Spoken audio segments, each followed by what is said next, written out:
Hello, everyone. This is Dr. Sutherland, and I'm so glad you've joined me for the Family Healing Room's Triumphant Relationships Club. As always, we'll be talking together through some of the principles and tools that you can utilize in your daily life as you address your relationship challenges. Of course, our goal is to help you move forward in making your relationships as strong, rewarding, and satisfying as they can possibly be. So, let's get started with today's lesson.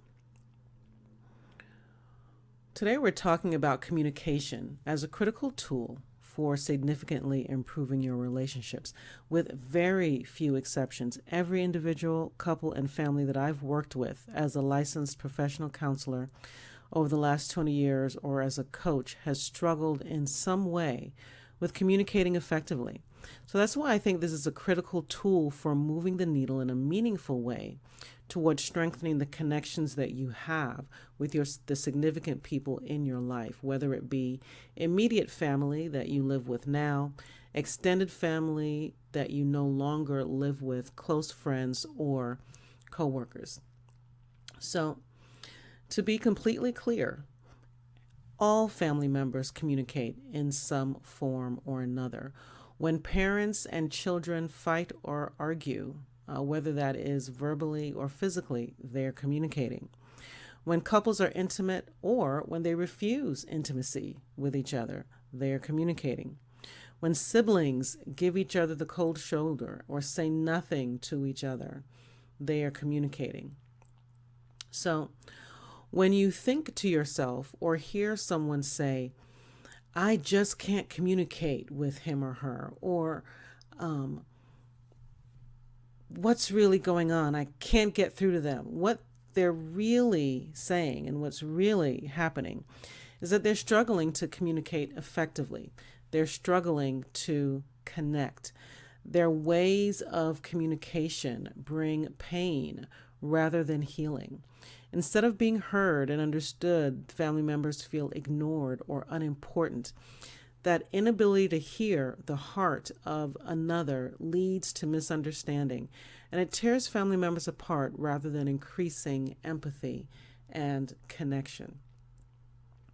This struggle is common enough that we can easily conclude that effective communication can be extremely difficult, depending on our family background and what we learned or didn't learn about healthy communication as a child. It's a skill that can take time and commitment to develop, but it is more than worth the investment of your time and effort if you can leverage it to increase empathy, to increase understanding and connection and healing. And so in this lesson, we'll cover the first skill in the 2-lesson series that's important for communicating effectively in any relationship. To be sure, the skills you'll learn today and in the next lesson are just the initial 2 that are included in the collection of Family Healing Room trainings that can be leveraged for making your relationships strong. However, if you learn and utilize these first 2 lessons and steps consistently, they can help create a strong foundation upon which you can then build. So, the first skill that you'll need to continually work on in order to improve communication within your significant relationships is learning to consistently send clear and accurate messages for the other person. If there's one thing I've definitely learned over the years, is that it is critically important to be as clear and accurate as possible in letting my loved ones know what I'm thinking and what I'm feeling. Saying nothing because you assume that they should already know does nothing more than force them to guess. And chances are pretty high that your needs will not be met in the way that you desire if they guess wrong. And if they guess wrong, 2 things follow. First, thoughts such as, I can't believe he or she did that or didn't do that, or he or she clearly does not think I'm as important as, and then you fill in the blank in terms of what you think they believe is more important. Or, I don't know why I expected anything different from this person. And then the second thing that follows are your feelings of displeasure or disappointment or frustration or even anger for which you then hold that other person responsible, right? I know that as I'm saying this, you're probably thinking I have experienced this before, right? The truth is, however, that people aren't born with mental telepathy, and sometimes we need to cut our loved ones some slack. When we don't, we have then contributed to a situation that sets up our loved ones for successfully meeting our needs only as long as they can guess right. And at the end of the day, that's not really helpful for anyone. So, what do we do, right? Part of what we have to do, again, is to be clear and accurate. Say what we're thinking, say what we're feeling. Don't think that they should know, don't assume, and don't make them guess. Set them up for relationship success with you. So, how do we do that? How do we set up our loved ones for greater success? First, to be truthful is going to be really important. Being truthful with what's on our hearts and minds.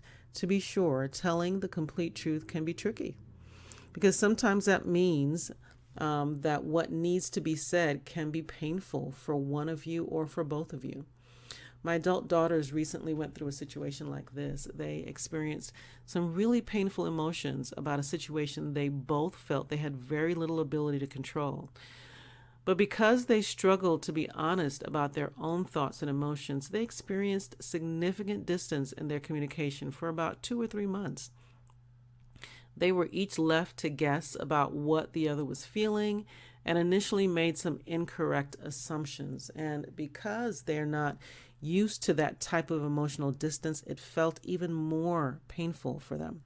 Had they been brave enough, early enough, to be honest about what they were thinking and feeling, that time where they experienced that distance might have been a lot shorter. It's important to note, though, that even when we need to be honest about painful things, we should never, ever intentionally use words that can cause mental or emotional injury. We can reduce pain and increase the potential for understanding when we're responsible and we choose our words carefully. And being honest, there's just no need to be mean. Be clear and thoughtful about what needs to be said, while also being considerate of the listener's feelings. Just imagine yourself on the receiving end and then go from there in terms of crafting what you need to say and how you need to say it. Finally, be transparent in communicating to your loved one whatever it is that you need from them. Without transparency, misunderstanding has the room to set in, to step in. And you can almost guarantee at that point that your needs will not be met. So now that you have set your loved one up for success, you need to focus on you and set yourself up for success as well. The first thing that you have got to remember is to bring your best self to the conversation. That means that if you need to, take the time to calm down before dealing with what has upset you. It's really important not to blow up or otherwise react in ways either verbally or physically that may be likely to shut down the lines of communication. You might just take a few slow breaths, deep breaths, or wait until your emotions are composed, maybe an hour or two before starting that conversation with your loved one. And the second thing that you need to remember for you to be successful in this endeavor is to to be fully present for the conversation. That means you're going to avoid engaging in any other activities at the time when you're trying to have the conversation. Don't cook, don't clean, don't walk around, don't fold laundry. If this is an emotionally charged conversation, you need to be fully present.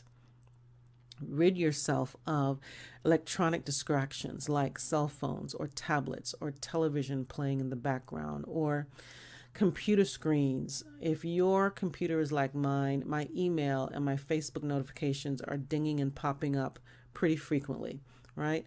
And that can be extremely distracting. My eyes tend to stray when I hear that ding, right? And so you want to eliminate those types of things. and turn them off for a few minutes. The world is not going to end. You can get back to it later on. And as you do this, also ask your loved ones to do the same thing. The third thing that you want to do to make sure that you are successful in communicating is focus on the internal problem. Focus your thoughts on the internal problems that you're experiencing, not on your loved one's flaws, on which you might like to place the blame. Using the exercises provided at the end of this lesson, I'll teach you how to use I statements that clearly help you explain your feelings and what it is about the situation that's bothering you, while also avoiding causing any type of emotional or psychological pain as much as possible to your loved one. And then this one will help keep your communication lines open. Then you want to make sure that you're transparent and share the emotions that you are experiencing. If you struggle in the moment to find words to describe your emotions, then it could be helpful for you to take some time before you have the conversation to journal in private and get everything out of your head and on paper.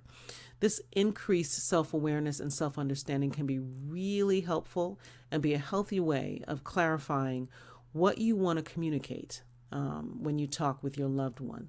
And it also gives you a chance to pause and step back from that initial onslaught of emotion that sometimes we can experience. And it gives you a chance to choose the words that will be helpful rather than harmful. And then finally, be authentic. It's important to say what you mean and mean what you say.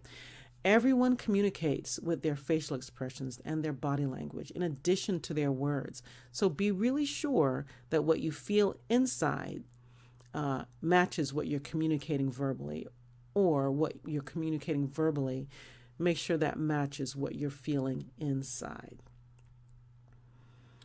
And so now it is up to you, and it is time for you to do the work.